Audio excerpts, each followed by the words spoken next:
Welcome. It is no accident that you have found your way to the Release the Genie podcast. What would you do with 3 wishes? And what if you discovered that you are in fact that very genie that could grant them? Well, join us now as we discover who our next genie is as we listen in and learn the stories of triumph, inspiration, and passion with some very special guests. And now, without further delay, your host of the Release the Genie podcast, Mr. Paul Rogers.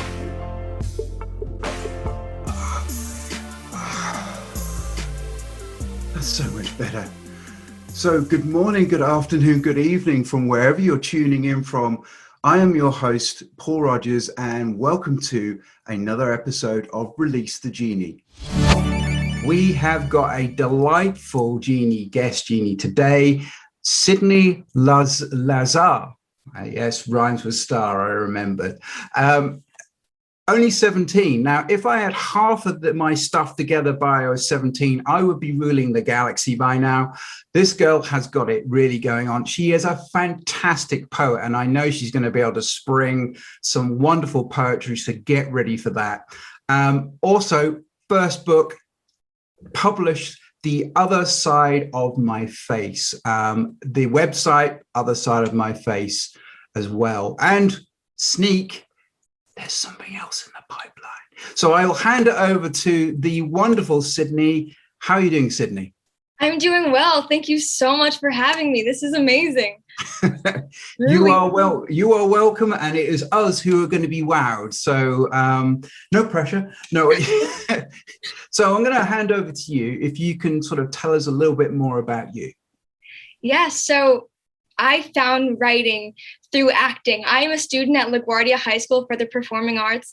I am a drama major, and through that, I was so inspired, and it really elevated my writing and gave me more insight in how to create character and really how to relate to people around you and embrace all the parts of you, not just the parts of you that are happy, outstanding, not just the aftermath of what people see, but the journey to that. And I've been following that with myself and my journey in relation to other people and their journeys. So writing really helped shape me and the way that I view life. And I keep that with me through all my writing and hopes to relate to all of you. That's wonderful because, it's very obvious really early on that you're exceptionally creative. And so you're lucky to find an outlet where you can really help other people. Yeah, seriously, it's crazy looking back on it because when I was 8 years old, I found a journal of myself. I was writing poetry from then. It was like I'd like to doodle the world with peace and grace, with united people joining hands, speak only with kind words. I remember that because I use that in a lot of my writing today because I was inspired by my younger self. So that entire journey, I've always been artistic and out there. When I was younger, I was a magical child who loved fairies. I would go hunting for them. I had my own personal fairy. So magic and creativity is such a huge part of me. And a lot of what fuels my writing is magic and childlike magic and just channeling that. That's beautiful because there's so many people saying, oh, we want to embrace our inner child.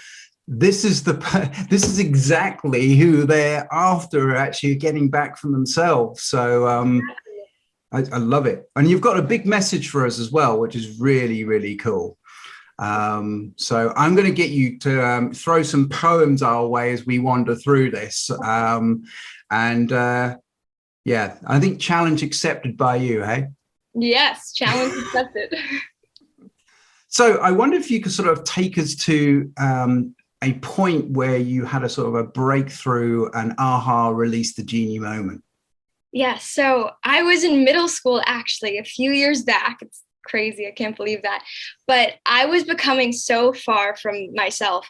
And I feel like every teenage girl kind of hits that point where they're like, I am so lost. Who am I? Why am I spiraling down and keep on going? And I let go of my art for a while. Like that's how lost I was and just so uncomfortable within myself. And I just needed to find myself again. And right at that moment where I realized I needed to go out there and not hide who I am, but embrace it and kind of discover it because I didn't know what I was embracing. I didn't know who I was. All I knew is I had to go back to the arts.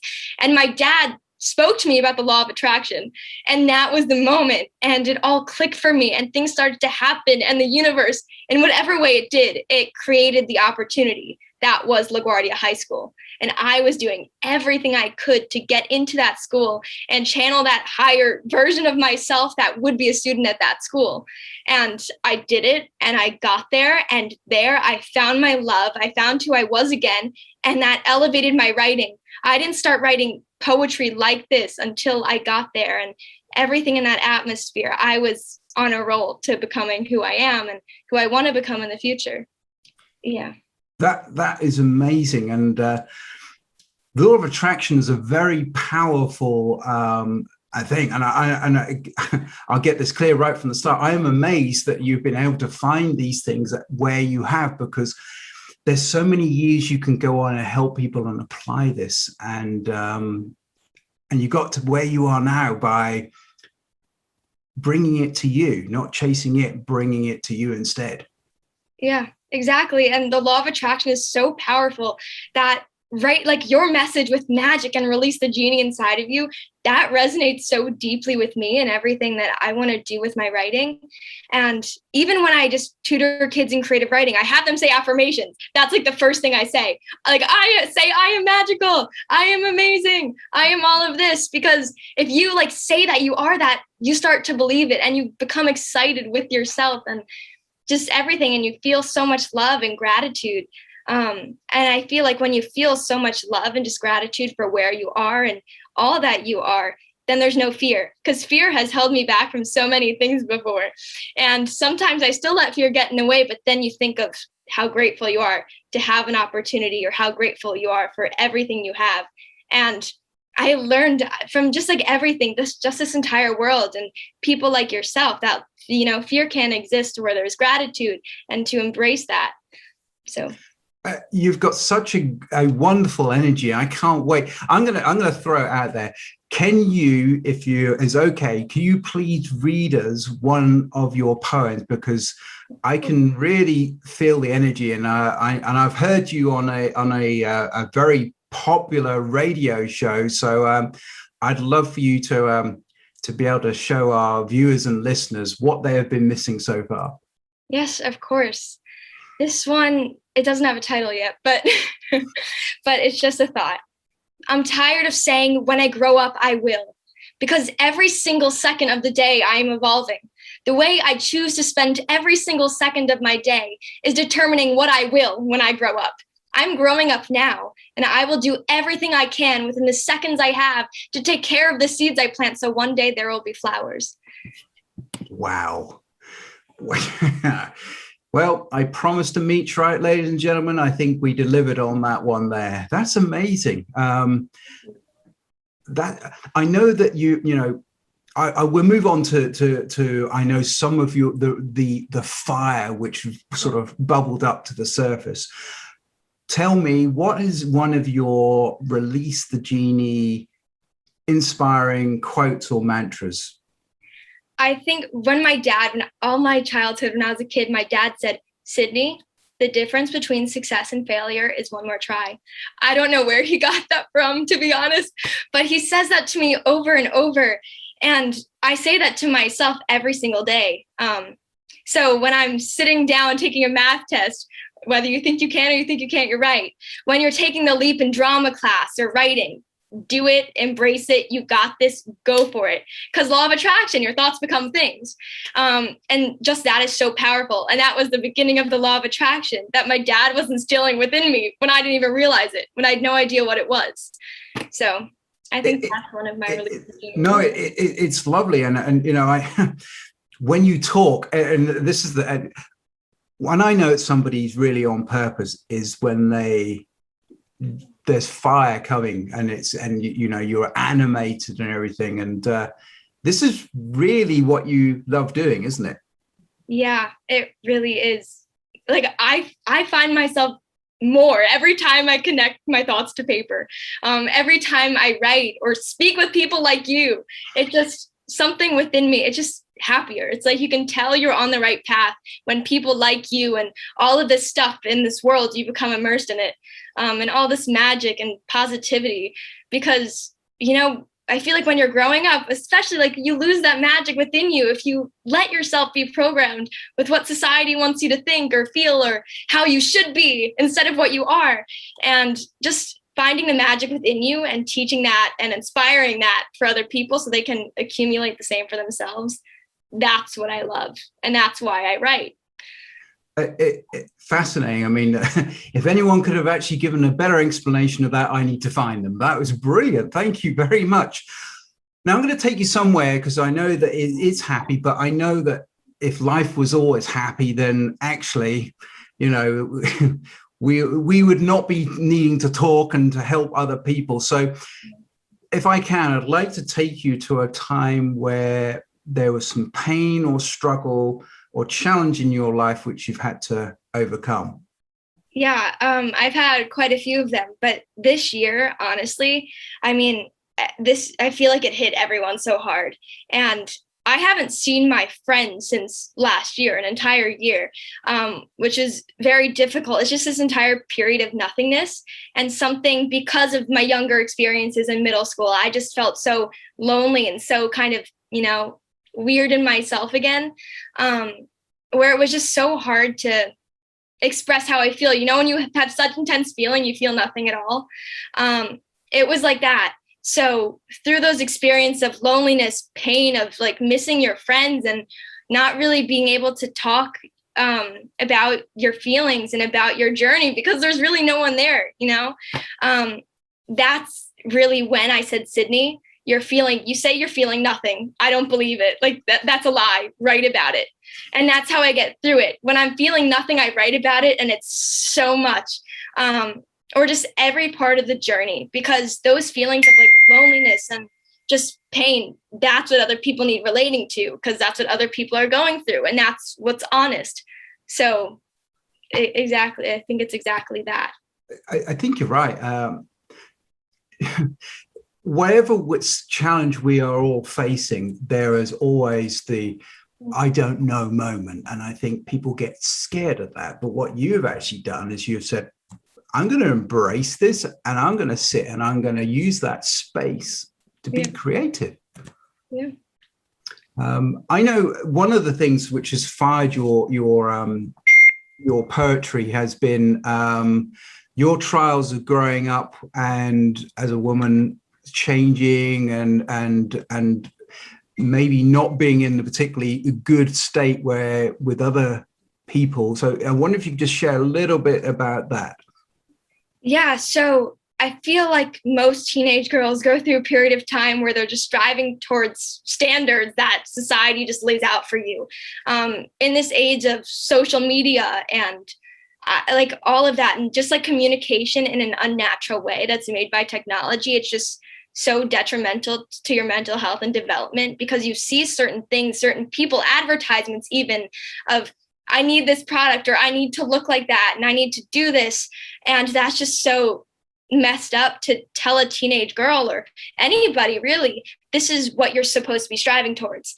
And to just even hear the people around you, I believe that we're programmed from such a young age. And just even the people closest to us, just how do they view the people on TV or the people around you? What judgments do they make?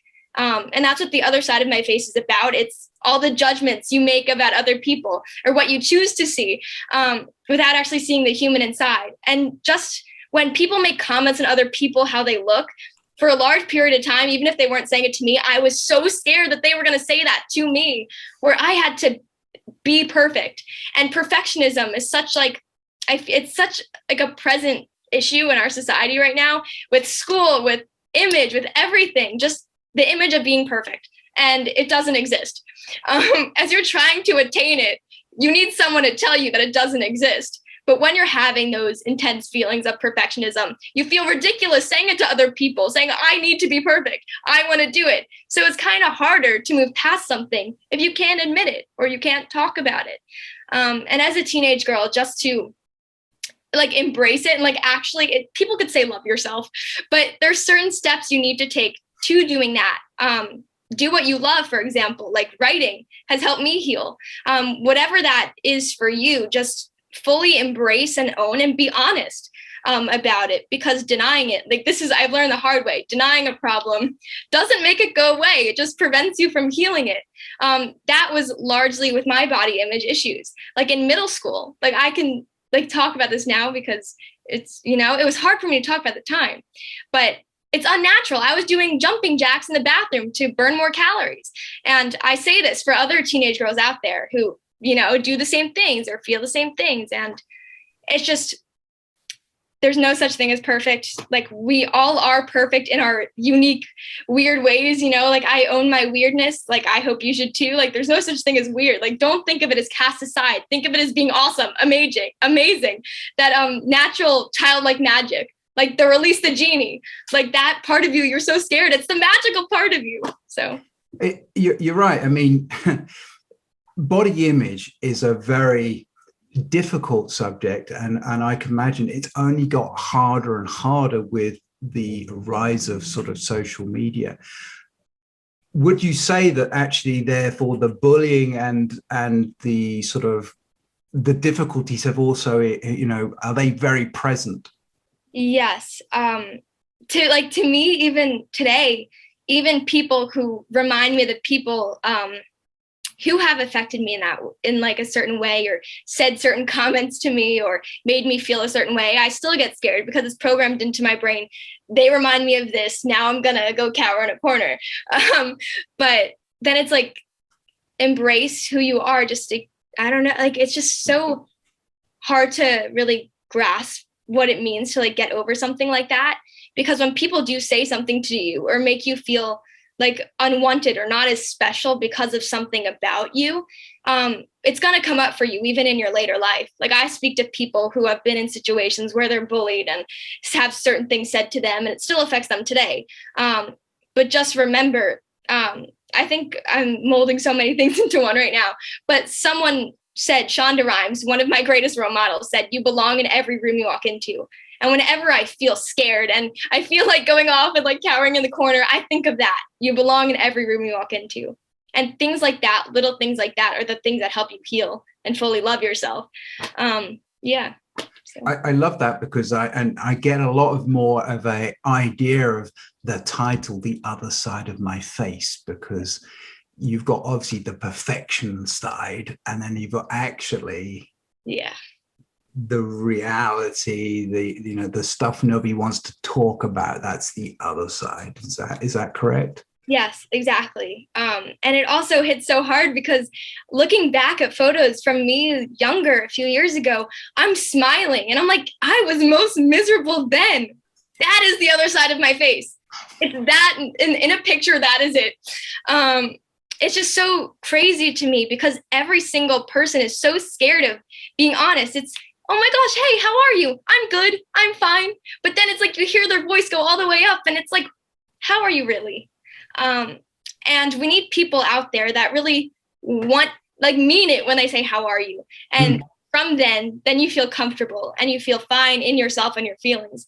Because even those little things of lying, I'm good, I'm fine, that's denying how you feel to a certain extent. And I just feel like all the emotions are beautiful and they're necessary to grow as a person.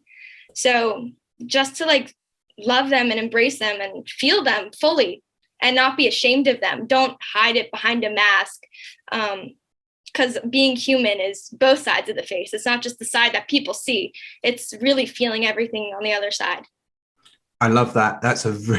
I know that so many people listening to that is going to resonate. So you are wise beyond your years. So that's great. Thank you for sharing that with us.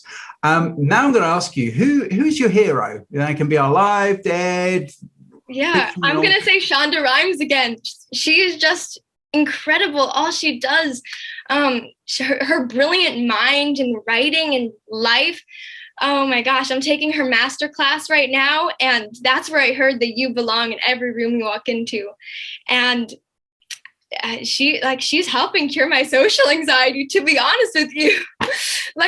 I just respect her so much and all that she has to say. And she said something else. She's like, a dream is amazing. Like dreamers are dreamers, but the real happy people, the real successful people are busy doing.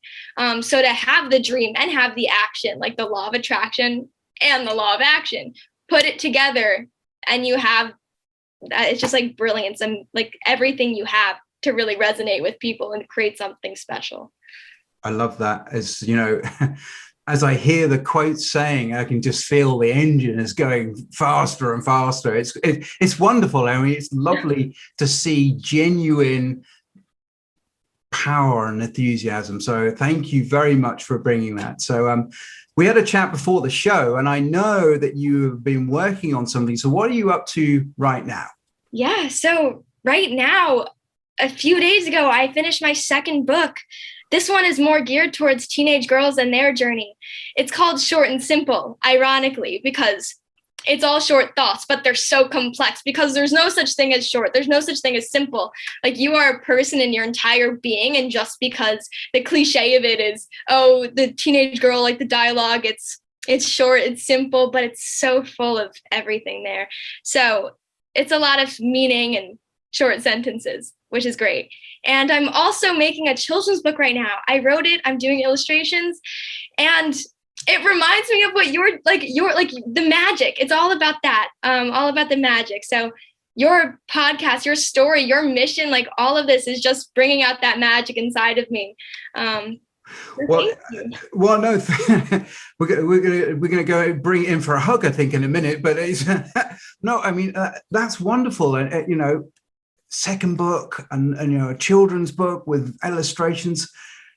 That's incredible. This is a rising star, if you haven't already worked this out, ladies and gentlemen. So you heard the name here first. So keep tuned. So now, I was going to ask you one of the questions. What's your favorite film? My favorite film is The Wizard of Oz. I love that movie. Everything in it is brilliant. Like, I watch it today and I'm still in awe because I discover new things every time. It's just everyone's searching for something else in the external world without realizing everything you could ever want is within you already. I feel like that message is so powerful. I mean, I can say things beyond that, but I feel like at its essence, that's what the brilliance of it is. And the Scarecrow also says, there's a line where he's like, it's funny, people without any brains do an awful lot of talking. So it's like the people that criticize you and try to pull you down on your journey to becoming the best version of yourself, those people doing the most talking and trying to get in your head, those are the people that, you know, need to find themselves most. They're the people that are lost most. And I don't know, even just empathizing with them and knowing that, like, if that's you, honestly, you have people there to support you, you know, even if it's not communicated well. Every person needs to channel themselves and their love for themselves and other people. I just feel like the lack of communication there, like, that's what goes wrong in society a lot of the time. Awesome. Well, look, you know, magical all the way through. So we're gonna keep with the magical theme now, because I get to ask you for 3 wishes. So it very nicely led into that. So are you ready? Yes. Okie dokie. My first wish is, what is the best advice you received in your life? The best advice I've received in my life. Oh my gosh. I think someone said to me, protect your life. And that really stuck out to me in so many ways, because it's just like, this is your life. Who are you living it for? Protect it. Build it, protect it, secure it. If you let other people try to bring you down and, you know, you're not protecting yourself. It's, where's the foundation? Where's the home inside of you? Going back to the Wizard of Oz, she was looking for home within. So protecting that foundation and building that, because that's how you build relationships in every single aspect of your life. It's how you build career. It's how you, anything. So just protecting all that you are and your magic, protecting your magic. Yeah. You're so right. There's so many things which can draw on you and pull that away from you. And to try and to keep that is the big challenge. So I think it's a very, very, very wise and simple piece of advice. Short and simple. Oh, yeah, there you go. Oh my God, this is too good. Anyway, second wish. What advice would you give to your younger version of yourself? I think I think to tell her, you belong in every room you walk into, to repeat that again, and to accept where you are right now, and to embrace the magic you have and not give that up to fit in, because my younger self was so filled with magic. So filled with magic. I was the person that had clothes that never matched. None of my clothes matched. I had pattern leggings, a different neon color shirt, and then a half t-shirt over that with like patterns and everything and crazy headbands and clips all here. I was this weird magical child, and I loved it so much, hunting for fairies, wearing pots and pans on my head because I thought they were going to throw acorns at me. And then I let all of that go because the age of social media, becoming a teenager, and then you feel so lost. So I think just preserve the magic inside of you, keep doing what you love, acting, writing, all of that creative stuff. That was it for me. Perfect. Wow. Well, it kind of sits hand in hand with your first wish, isn't it? Is protect and then make sure that you don't give away your power. So I love it. I love it. I can see where you're going with that. So the third and sadly final wish is, do you have a habit which you could tell us, which is sort of gets you to the where you are and your success? I think just writing through all of the emotion. If you're feeling nothing, write about what that feels like. And to not only write about the happy moments where you do achieve your goals, it's everything leading up to that. I've already talked about that, but I think simply just keep doing what you love, even when it seems like there's nothing there, because that nothing will lead to everything, and it could be everything. So, yeah. I love that. You've been able to actually, for me, embrace a point where a lot of people come up against a roadblock, which is, there's nothing there. Yeah.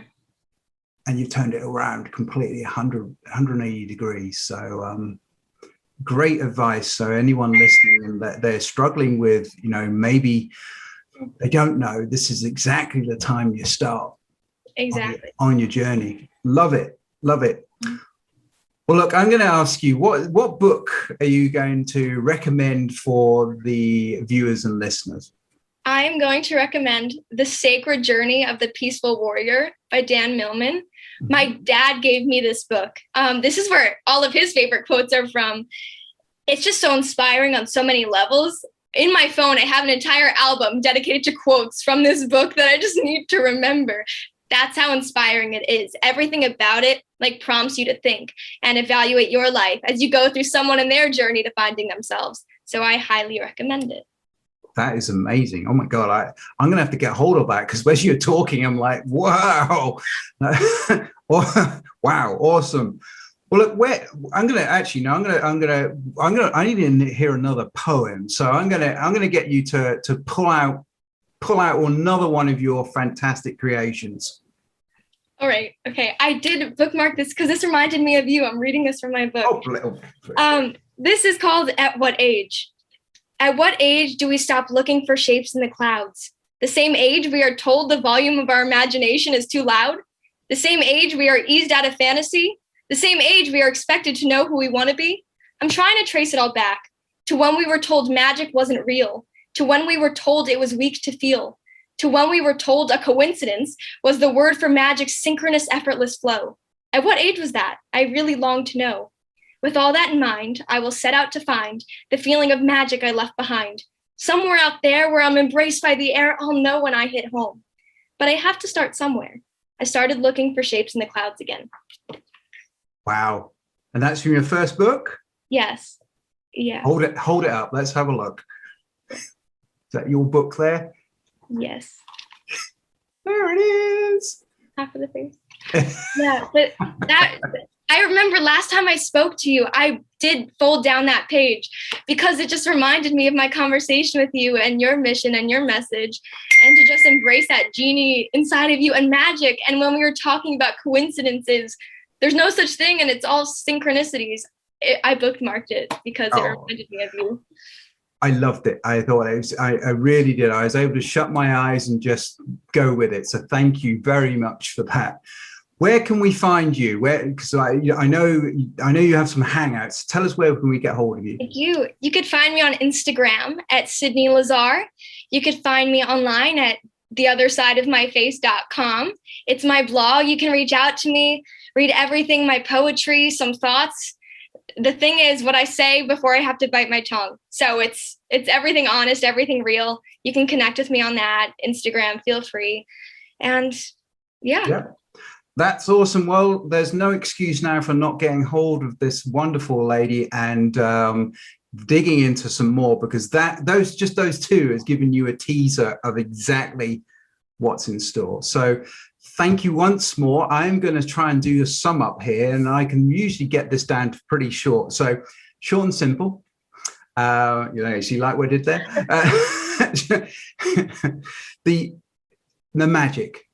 When did you actually stop? When did you stop wanting to play? And you remind me and so many other people that actually that was their most creative time. And embrace that creativity by actually learning from somebody who is in the middle of her creativity. And so she has already got a roadmap which we can follow. So thank you once again for being a Genie. I really am going to watch your rise in your career with great interest. And thank you once again. Thank you. I was so honored to be here and speak with you. The feeling is entirely mutual, my friend. So viewers, if you've been inspired and moved, you know where to go. I'd love you to think creatively and go ahead and release your Genie. We'll see you on the next time. Thank you for tuning in. Bye-bye now. Well, that's a wrap. You have been listening to yet another episode of the Release the Genie podcast with host Paul Rogers. Be sure to follow Paul on the LinkedIn platform and learn more of Paul's resources at www.takeactionacademy.ca. And until next time, as always, be mindful and be sure to release your Genie. Thanks for listening.